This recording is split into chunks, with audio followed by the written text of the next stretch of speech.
Devinette, nous sommes bien en Amérique, mais où exactement ? Alors, c'est pas un concert de rock, c'est pas un combat de boxe, non, c'est une réunion publique, ce qu'on appelle là-bas un town hall, rencontre entre les élus du Congrès et leurs administrés. Bonsoir Xavier Yvon. Hello Jean-Philippe, bonsoir à tous. Vous êtes notre correspondant aux États-Unis. Alors d'abord, ce genre de réunion, c'est plutôt calme en général, il y a beaucoup moins de monde aussi. Oui. Alors dites-nous, que se passe-t-il ? Pourquoi tant de tensions ces jours-ci ? Eh bien, c'est parce que ces town halls sont devenus les arènes de la résistance à Donald Trump. Depuis son investiture fin janvier, on ne compte plus ces réunions houleuses à travers tout le pays. On fait la queue pour y assister, ça dure parfois jusqu'à 4 heures. Tout est filmé avec des téléphones portables, ça se retrouve sur Internet et c'est souvent très gênant pour l'élu qui a le mauvais rôle, à tel point désormais que la plupart ne veulent plus organiser ces town halls. À partir d'aujourd'hui, par exemple, le Congrès fait relâche pour une dizaine de jours. C'est d'habitude l'occasion de tenir ce genre de réunion. Eh bien, il y en a très peu qui sont annoncés, d'autant plus quand il s'agit d'élus républicains, parce que ce sont eux qui concentrent la colère des Américains, avec un sujet principal, la santé. Ah oui, c'est ça, la santé, c'était l'un des grands thèmes, hein. On s'en souvient de la campagne de Donald Trump. Il veut abroger, il veut réduire à néant ce que les Américains appellent l'Obamacare, c'est ça ? C'est ça, cette fameuse loi de Barack Obama qui a étendu l'assurance maladie à plus de 20 millions d'Américains qui n'en avaient pas. Cette réforme protégeait les plus vulnérables, ceux qui ont des antécédents médicaux. Par exemple, les compagnies d'assurance n'avaient plus le droit de leur faire payer plus cher. L'Obamacare a été très critiquée pour son coût, sa complexité, mais elle n'a jamais été aussi populaire que maintenant. En fait, les Américains s'aperçoivent de ses bienfaits maintenant qu'on veut la supprimer. La réforme votée par les républicains à la Chambre au début du mois va en effet augmenter, par exemple, le coût des primes d'assurance pour ceux qui n'ont pas d'employeurs. Elle ne protégera plus les populations à risque. Et le très sérieux bureau du budget du Congrès a fait les comptes cette semaine. Selon cette nouvelle loi, 14 millions d'Américains perdront leur couverture santé dès l'an prochain. Ah oui, 14 millions. Je précise... en un an et 20 millions d'ici 10 ans. Je précise quand même que cette loi n'est pas encore en vigueur parce qu'elle doit aussi être votée par le Sénat. Et c'est loin d'être gagné, justement parce que les élus se rendent bien compte que ça ne passe pas bien auprès des Américains. Exemple ce mois-ci, dans le New Jersey, avec le républicain Tom McArthur, un père de famille se lève, prend le micro et commence un monologue extrêmement puissant. Écoutez. J'en ai pas fini avec vous. J'ai le micro et je ne vais nulle part. Vous pouvez couper l'électricité, j'ai une voix qui porte. Ma femme a eu un cancer. Elle l'a vaincu. Mais tous les jours, elle vit avec. Elle y pense. Est-ce qu'il revient ? Est-ce qu'il va me tuer cette fois ? Est-ce qu'il va me séparer de mes enfants ? Oh tiens, en parlant de mes enfants, tous les deux ont des antécédents médicaux de naissance.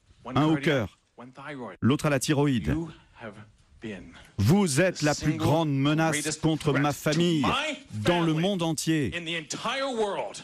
Vous êtes la raison pour laquelle je ne peux pas dormir. Que se passe-t-il si je perds mon boulot ? J'ai beaucoup de chance, monsieur, j'ai un très bon travail, avec une très bonne assurance santé. Mais si je perds mon travail, nous ne pouvons pas nous permettre une assurance privée.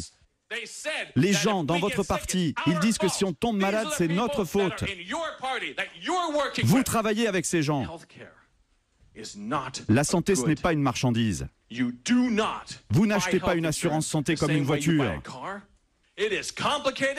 C'est compliqué. Et le seul qui ne croit pas que c'est compliqué est un bouffon aux cheveux orange qui habite à la Maison Blanche. Wow, impressionnant. Et vous travaillez avec lui.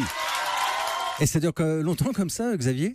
Oui, ça dure comme ça 12 très longues minutes pour le représentant qui est très mal à l'aise, on le voit sur les images. Dans une autre réunion, un élu a même lui été malmené par un homme qui lui a fourré symboliquement des dollars dans la poche. Et on a aussi vu un enfant de 7 ans s'adresser au sénateur républicain de l'Arkansas, Tom Cotton. Donald Trump thinks a wall is more important than kids. And he's deleting all the parts in PBS Kids just to make a wall. Alors, ce que dit ce petit garçon, c'est que Donald Trump pense qu'un mur est plus important que les enfants pour le construire à la frontière mexicaine. Le président veut retirer de l'argent au programme pour enfants de la télé publique américaine. Entre nous, Xavier, là, il a l'air très mignon, ce petit garçon. Vous n'allez pas me dire qu'il a tout fait tout seul. On sent quand même les parents en wagon derrière, non ? Oui, bien sûr, c'est vrai. Et ça montre que ces coups de gueule, ces séances de questions houleuses, c'est pas juste improvisé par des gens qui se sont dit le matin, tiens, je vais aller interpeller mon élu. La plupart participent d'un vaste mouvement, un grassroots movement, comme on dit ici, donc qui part de la base, du terrain. Ce sont des militants anti-Trump qui organisent tout ça. L'élection du milliardaire a réveillé ce qu'on pourrait appeler le peuple de gauche ici aux États-Unis. Il y a des associations qui sont créées et l'une d'elles propose même un petit guide de la résistance disponible sur Internet avec tout un chapitre justement sur les town halls. Comment savoir quand il y a une réunion, comment s'y préparer, quelles questions poser, comment médiatiser, etc. Cette association qui s'appelle Indivisible a été fondée par d'anciens assistants parlementaires démocrates du temps de Barack Obama et ils ont vu comment l'activisme des Tea Party a bloqué l'action de l'ancien président et notamment dans les town halls. Alors ça c'est intéressant parce que le Tea Party, on rappelle, c'est le grand mouvement anti-tax, anti-Washington, anti-un peu tout, un mouvement conservateur plutôt à droite, pour faire simple, Xavier. Vous nous dites aujourd'hui donc que les démocrates, ils font un peu la même chose finalement. Mais pas qu'un peu, ils veulent faire exactement la même chose et ça semble marcher puisque dès février, après une première vague de town hall compliquée, voilà ce que disait Mo Brooks, un élu républicain de l'Alabama. Il y a un nombre significatif de membres du Congrès qui sont touchés par ces protestations et ils n'ont pas le cuir assez épais. Et je ne sais pas si nous allons être capables de remplacer l'Obamacare maintenant parce que les gens qui soutiennent l'Obamacare sont très actifs et mettent la pression sur ces élus et personne n'essaye de les contrer. Voilà, merci beaucoup. Et un ancien des Tea Party voit le danger, Jean-Philippe, qui dit attention à ne pas nier ou diminuer ces mouvements. Ils viennent de la base et comme une lame de fond, ils peuvent être très puissants. Merci.